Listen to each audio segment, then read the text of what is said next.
mas nós seguimos nesse assunto. Agora conversando com o coordenador do Grupo de Análise de Conjuntura Internacional da Universidade de São Paulo, Alberto Pfeiffer.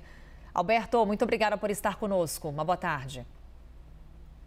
Boa tarde, é um prazer. Obrigado pelo convite. Bem, Alberto, a gente traz aqui a informação agora de que há um acordo e que os homens do Grupo Wagner devem recuar e voltar às suas bases. Informação de momento que trazemos aqui na programação.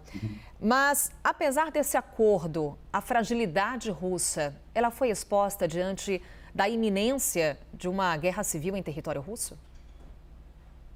Bom, a fragilidade, a inabilidade russa está exposta desde o começo da campanha, quando a primeira onda de ataques não surtiu o efeito desejado, que era a rendição do governo ucraniano e a abdicação contra qualquer pretensão territorial. Então, as deficiências, as limitações do lado russo estão expostas desde o começo. Agora apareceu uma fratura interna na coordenação das forças russas, que envolve, de um lado, as forças estatais governamentais, cujo principal artífice é o Ministério da Defesa, o senhor Shoigu, e, de outro lado, um grupo mercenário, é bom enfatizar isso, mercenários trabalham a soldo, a dinheiro, servem a quem lhes pagar mais e melhor, e esta fratura, essa disputa de poder, de certa maneira, foi insuflada por Vladimir Putin, que tolerou isso para que o Grupo Wagner estivesse sob o controle ou sob a disciplina do Ministério da Defesa. O Wagner se tornou quase que um monstro, né? 50 mil homens,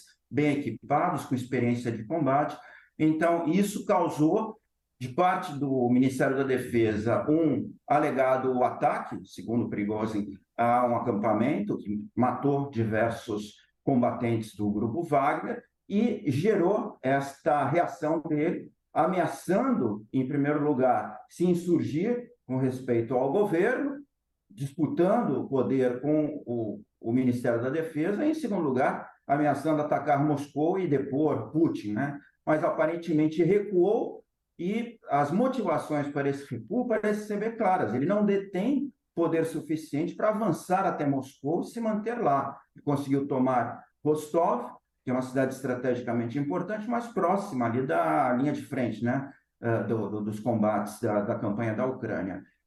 Nesse sentido, talvez, depois de ponderar, pensar e de talvez lhe ser oferecido algo adicional, reiterando, são mercenários, trabalham por dinheiro, por benefício. Talvez ele tenha voltado à sua posição de origem e agora, talvez, a questão se normalize, no sentido de que o Wagner recobre a sua capacidade de combate. Pois é, Alberto, você destaca aqui bastante, enfatiza, é um grupo de mercenários. Temos Putin negociando com um grupo de mercenários. O que a Rússia perde com isso? A Rússia, na verdade, não perdeu. Ela ganhou porque tem uma força de combate que não é passível de qualquer sanção do ponto de vista do direito internacional, porque é um grupo de mercenários, quer dizer, em tese opera de maneira autônoma e que tem experiência de combate. Operou na Síria, agora opera na Ucrânia, com uma eficácia reconhecida, né? Conseguiu avanços importantes. Agora, o que Putin perde é o momentum da campanha, no sentido de que a contraofensiva ucraniana vinha sendo razoavelmente infeliz ou mal sucedida, né? Os posicionamentos de defesa, a linha defensiva, a estratégia, a tática, a operacionalidade defensiva das forças russas vinha se mostrando competente, né? Contendo os avanços ucranianos, infligindo perdas consideráveis, um novo enfoque do uso da aviação, que parecia bem sucedido. Então, ele perde o momentum, né, na opinião pública russa e no campo de batalha também, de solidificar suas posições de defesa, quer dizer, conter o avanço ucraniano, a contraofensiva ucraniana, que gera grande expectativa no Ocidente, do lado da OTAN, e, portanto, vamos ver o desenlace, né? Vamos lembrar, a gente está falando aqui de mercenários, a gente está falando de guerra, a gente está falando de informação fragmentada, fatos muito dinâmicos, então nós não temos um domínio total da informação, dos dados suficientes para uma análise precisa do que está se passando. Mas o que é claro é que houve um enfraquecimento de Putin que poderá ser dissipado se voltar à normalidade a relação com Wagner. não sei se será o caso, porque o Wagner, novamente, por ser mercenário, atenderá a quem lhe pagar mais. Haverá uma segunda onda de levantes, haverá uma segunda revolta, será mantido o ânimo de combate dos Wagner? Não se sabe. Então, o que há de positivo para Putin é, de alguma maneira, esse ímpeto golpista se dissipou. Se vão continuar as cargas jurídicas, né, porque o Prigozhin foi formalmente indiciado por crimes, né? E se isso vai se manter, veremos ou se haverá um relaxamento, uma anistia quanto a isso. Mas Putin sai um pouco enfraquecido, sim. Pois é, Alberto, você fala da fragilidade de Putin. Essa foi a maior ameaça que Putin sofreu desde que está no poder na Rússia? Sim, foi a maior ameaça. Há sempre um comentário, né, um murmurinho de que possa haver algum tipo de sublevação na Rússia, se possa enveredar pelo caminho de uma guerra civil, e este foi um momento climático, sim, que isso poderia ter ocorrido.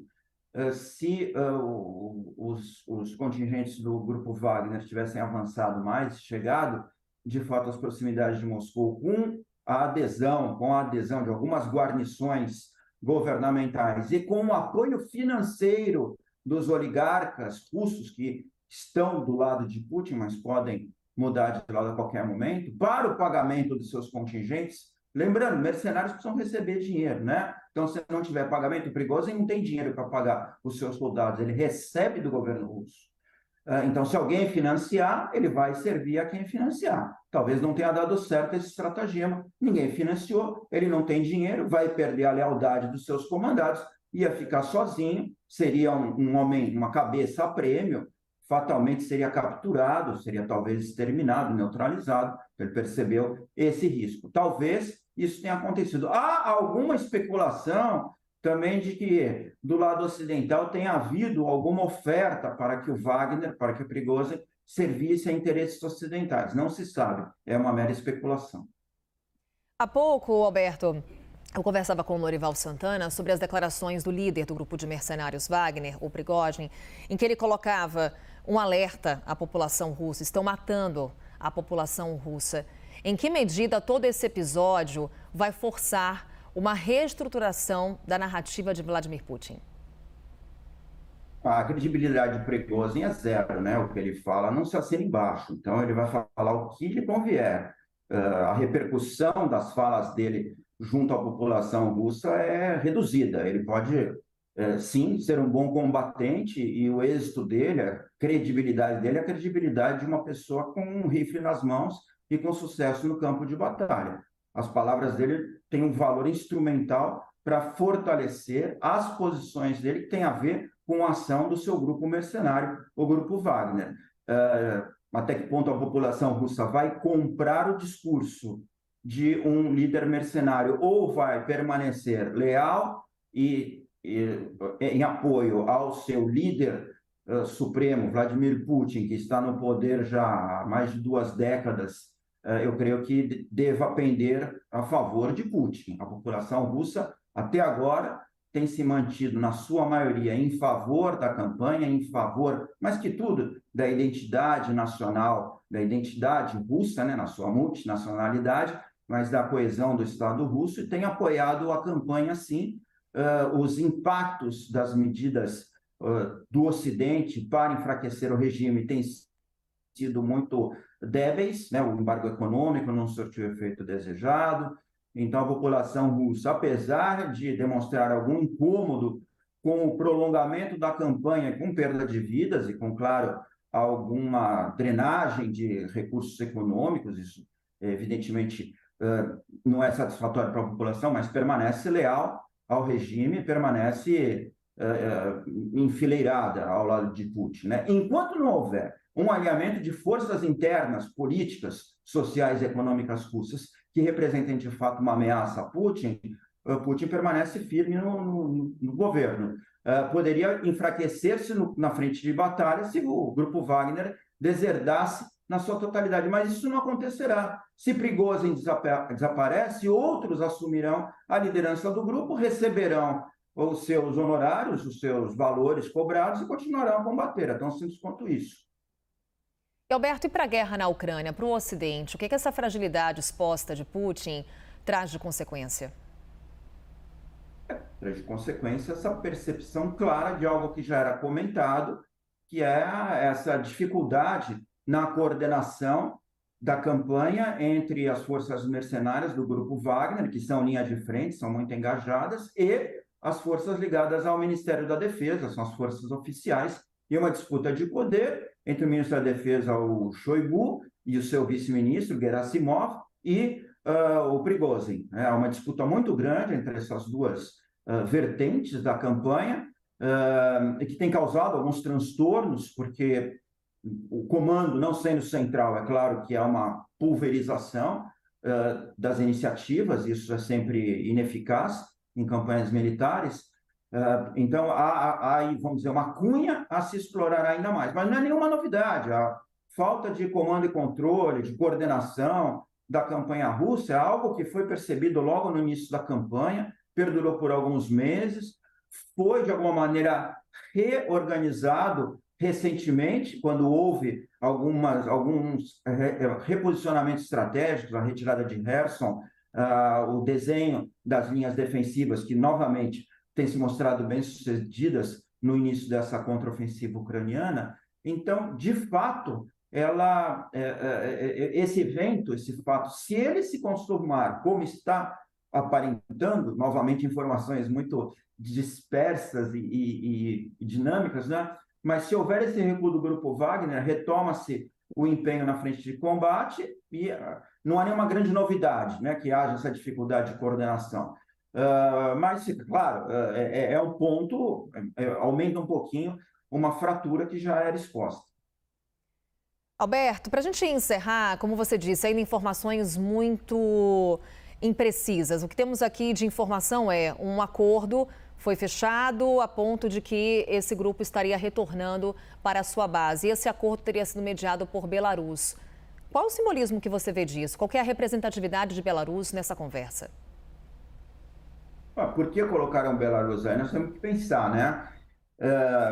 Foi mediado por Belarus, ou esta mediação, entre aspas, né, trazer Belarus a esta mediação tem um outro significado. Muito cuidado com as informações que nós estamos recebendo. Vamos lembrar, nós estamos numa campanha, numa guerra, num conflito. A guerra também é uma guerra de informação, de contra-informação, de dissimulação, de mentira, né? Então, por que Belarus viria agora ao proscênio, né, ao centro do debate da resolução de uma crise? Será porque Belarus irá agora se engajar efetivamente na campanha? Então, teremos ali, talvez, um fortalecimento das tropas posicionadas no território de Belarus, bem ao norte da Ucrânia. Vamos lembrar que Belarus faz fronteira norte com a Ucrânia, bem próximo a Kiev. Então, talvez represente isso, talvez represente um fortalecimento da frente russa, agora com o apoio explícito de Belarus. Mera especulação. Se for esse o caso, isso ensejará de parte da Ucrânia a busca também de apoios formais? Pode haver, sim, uma expansão do conflito? Ou isso é apenas o uso de um terceiro para dar a aparência de que o governo russo é um governo ameno, é um governo aberto à negociação e à vinda de interlocutores que ajudem a resolver as crises? Difícil fazer a interpretação, até porque, novamente, a informação, você salientou, é muito truncada, esparsa, imprecisa, e os significados têm que ser percebidos ao longo dos desdobramentos, né? De fato, o Wagner retorna às suas bases atrás da linha de frente, retorna ao engajamento na campanha, aceita a subordinação ao comando do Ministério da Defesa, são retiradas as cargas judiciais em relação ao Prigozhin, o seu líder é afastado e assume um outro líder do Grupo Wagner. Vamos ver como vai se desenrolar. O certo é que surgiu um flanco interno explícito na coordenação das forças russas. Prigozhin tentou um levante, não foi bem sucedido. Putin logrou neutralizar isso sem nenhum prejuízo para Moscou, né, para a centralidade do seu governo. Ninguém se aliou a Prigozhin, importante isso, não houve ninguém que tenha se aliado a Prigozhin, quer dizer, quem sai mais enfraquecido é Prigozhin, não Putin. Mas Putin sai enfraquecido no sentido de que não tinha controle absoluto sobre o Prigozhin, algo que, novamente, não é uma novidade. Alberto Pfeiffer, coordenador do Grupo de Análise de Conjuntura Internacional da Universidade de São Paulo, conversando aqui conosco ao vivo na CNN. Mais uma vez, Alberto, muito obrigada. Uma boa tarde para você. Obrigado, muito boa tarde.